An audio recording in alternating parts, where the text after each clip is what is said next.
अस्सलाम वालेकुम दोस्तों, मैं हूं अदनान और आप देख रहे हैं मेरा यूट्यूब चैनल अदनास गार्डन।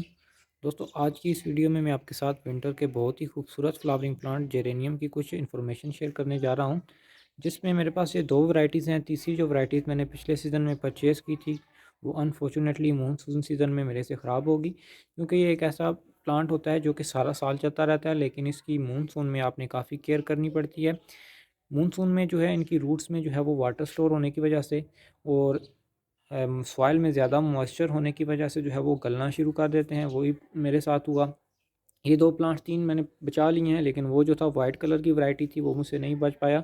तो अभी फ़िलहाल यही है, मज़ीद जो है वो मैं ऐड करूँगा वैरायटी। इसमें एक वाइट कलर के अलावा एक पर्पल कलर भी आता है, बहुत ही खूबसूरत है। और इसकी जो ख़ास बात है, ये आपको स्प्रिंग एंड तक, मतलब कि अगर मार्च अप्रैल की जो गर्मी होती है उसमें भी ये फ्लावरिंग करते रहते हैं, जहाँ पर जो है वो जितने भी विंटर के फ्लावरिंग प्लांट्स हैं वो फ्लावर्स देना बस कर जाते हैं। और इसको आप केयर करके इसको सारा सीज़न जो है वो संभाल सकते हैं, और नेक्स्ट सीज़न में विंटर आने पर ये दोबारा फ्लावरिंग स्टार्ट कर देते हैं। इसकी सिर्फ मानसून में आपने केयर करनी पड़ती है। मानसून में आपने जो है वो इसको ऐसी जगह पर प्लेस करना है जहाँ पर डायरेक्टली रेन इनमें ना आए और इनकी जो रूट्स हैं वो गले ना। इसके लिए आप जो है वो इसको शेड के नीचे रख सकते हैं, हल्का-फुल्का इनको मॉइस्चर मिलता रहे। ज़्यादा अगर पानी इनमें खड़ा रहेगा गमले में तो ये प्लांट्स गल सकते हैं।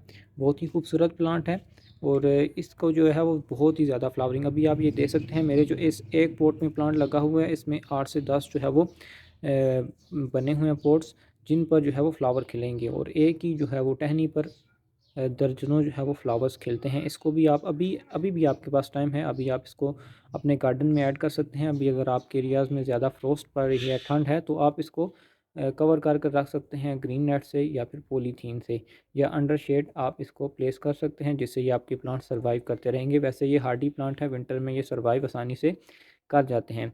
इनको कोई ज़्यादा फर्टिलाइज़र की भी ज़रूरत नहीं पड़ती। अगर आप इसमें फ़र्टिलाइज़र यूज़ करना चाहते हैं तो इसी वीडियो में आपके साथ शेयर करूँगा कि कौन सी ऐसी फ़र्टिलाइज़र है आप जिसको यूज़ करते हुए ज़्यादा से ज़्यादा जो है वो फ्लावरिंग ले सकते हैं। तो ये परमानेंट प्लांट है। अभी आपको नर्सरी से ये मेरे एरियाज़ में ये मैं पिछले साल 150 या 200 का लेकर आया था। इसको मैंने बड़े पॉट में शिफ्ट कर दिया था। ये 10 इंचज़ का पॉट है। आप भी अगर पॉट, इसके लिए छोटा पॉट भी चल जाता है, ये इसमें 8 इंचज़ का पॉट है, उसमें भी मैंने प्लांट लगाया हुआ है। ये भी हेल्दी ग्रो कर रहा है। और ये वाला जो रेड कलर के फ्लावर वाला प्लांट है, ये मेरे पास काफ़ी पुराना है, इसी पॉट में मैंने लगाया हुआ है। तो इसकी कटिंग्स भी लग जाती हैं, लेकिन अभी ज़्यादा ठंड होने की वजह से इनकी कटिंग्स लगाना जो है वो सही नहीं रहेगा। तो इसको जो कटिंग से लगाने का बेस्ट टाइम रहता है वो आफ्टर मानसून सीज़न है, सितंबर अक्टूबर में आप इनकी कटिंग्स को लगा सकते हैं। और देन नेक्स्ट टाइम जो आता है वो आपके पास स्प्रिंग का आता है, फरवरी मिड से लेकर मार्च तक। तो इसमें आप इनकी कटिंग्स लगा सकते हैं और आप इनको मल्टीप्लाई कर सकते हैं।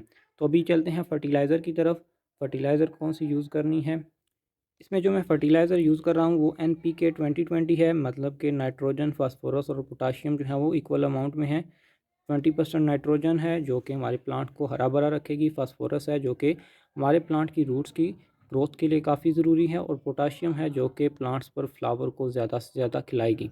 तो उसके साथ ही साथ मैं एप्सम भी साल्ट यूज़ कर रहा हूँ। एप्सम साल्ट से हमें जो है वो, एक तो हमारे प्लांट में मैग्नीशियम बढ़ता है, और दूसरा ये फोटोसिंथेसिस के अमल को बेहतर बनाता है, जिससे हमारे जो प्लांट है वो सूरज से अपने फोटोसिंथेसिस के अमल के ज़रिए ज़्यादा से ज़्यादा खुराक बनाते हैं।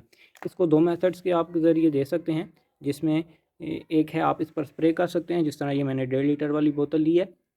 इसमें 1 टेबल स्पून जिसमें मैंने NPK मिक्स किया है, और 1 टेबल स्पून जो है वो एप्सम साल्ट यूज़ किया है। तो इसको मिक्स करने के बाद इसका एक आपने मिक्सचर बना लेना है, और प्लांट के ऊपर आपने स्प्रे करना है, लीव्स के ऊपर स्प्रे करना है। और दूसरा मेथड है आप इसको डायरेक्टली सॉइल में मिक्स कर सकते हैं, जो कि रूट्स तक पहुंचने पर आपके प्लांट को फ़ायदा देगी। ये केमिकल फर्टिलाइज़र है, अगर यूज़ नहीं करना, 1 टेबल स्पून एक 1.5 लीटर बोतल के लिए काफ़ी रहता है। स्प्रे आप इसको वंस इन अ वीक कर सकते हैं, जिससे प्लांट को जो है वो काफ़ी फ़ायदा होगा और आपका प्लांट बढ़कर फ्लावरिंग देगा। अगर फर्टिलाइज़र आप ऑर्गेनिक देना चाहते हैं तो मस्टर्ड केक की फर्टिलाइज़र है या फिर काऊ डंग कंपोस्ट है, उससे भी आपके प्लांट में ज़्यादा ग्रोथ होगी, वो भी आप दे सकते हैं। ये थी आज की वीडियो, जिसमें मैंने आपके साथ जेरेनियम प्लांट की कुछ इन्फॉर्मेशन शेयर की है। उम्मीद है आज की वीडियो आपको पसंद आई होगी। चलते हैं, अल्लाह हाफ़िज़।